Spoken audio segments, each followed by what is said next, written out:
This video, we're going to be covering the back portion of the book, where we jump ahead a little bit and we get into the last portion of the level 1 book and let you jump ahead if you want to before moving on to the level 1 book here. So this is what the back half of level 1 is going to look like here.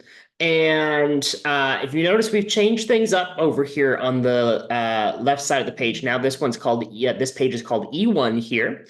And if you'll notice, we've got some things that are a little familiar to us, but they look a little bit different. So these 3 lines that we've got here, set of lines in what we call the spaces, that is what we call the staff. So you can see down here, the staff is a set of lines and spaces that organizes music based on their sound or instrument. Normally, a staff has 5 lines and 4 spaces. In this book, we will use 3 lines and 2 spaces. So in this book, we've got what's called a simplified staff. And this is the arrangement of our instruments. So with our drums, we arrange the instruments on the staff by the lowest to the highest. Now, I also want to let you know here as well that there's another instrument that we haven't introduced you to yet that your drums may not have. This is what we call the crash cymbal.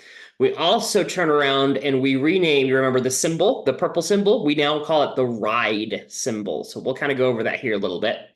But on our staff over here on page E1, let's go over the instruments and the order here. So we're going to start off with our hi-hat foot, which is going to be new to you as well. So this is where we play the hi-hat with our foot. And we'll go over that when we get to those songs here in this portion of the book. So dark green, that's on the bottom of the staff, kind of hangs out. And that is right next to our red bass drum. So the reason those 2 are on the bottom of the staff there is because the instruments that we control with our feet or the lowest sounding instruments are going to be on the bottom of the staff. After the bass drum, we also have the light blue low tom. So again, that sounds low, as does the bass drum. So those are going to share that part of the staff. And then the snare drum. The snare drum is in the middle. So we have our blue snare drum there. And then we have our green mid-tom, our bright green mid-tom, and then our yellow high-tom. Those are going to share that portion of the staff there as well. Because again, those sounds are going higher. And then the ride cymbal is on its own little line right there as well. And then on top here, we've got our green hi-hat, which we play with the sticks. And then the crash cymbal. The crash cymbal is going to be orange from here on out. So that's a little bit of a review of what we're going to be going over. So each song that we go over here moving forward, we're going to go ahead and remind you what those are to help you out. Now, over here on page E2, we've got a name matching activity. So you could use E1 as a little bit of a guide. But what you're going to do, you're going to draw lines from the circles over to its proper name. So I'm going to let you pause the video here right now and try to complete that page on your own. And then we'll come back and we'll do the page together.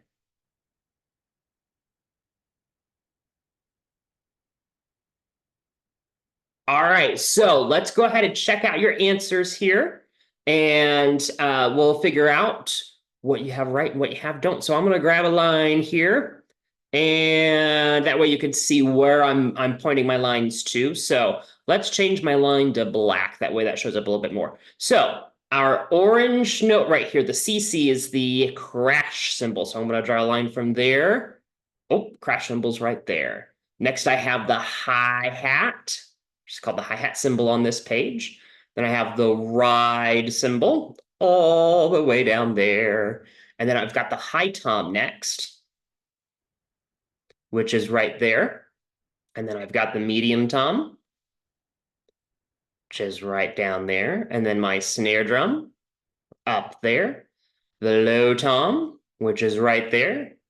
My bass drum, which is right there. And then last but not least, the hi-hat foot. So you can go back in, check your answers, make any changes that you need to. That's going to be the end of this video before we get into the last portion of the Rock'n'Rollin' for Preschoolers book.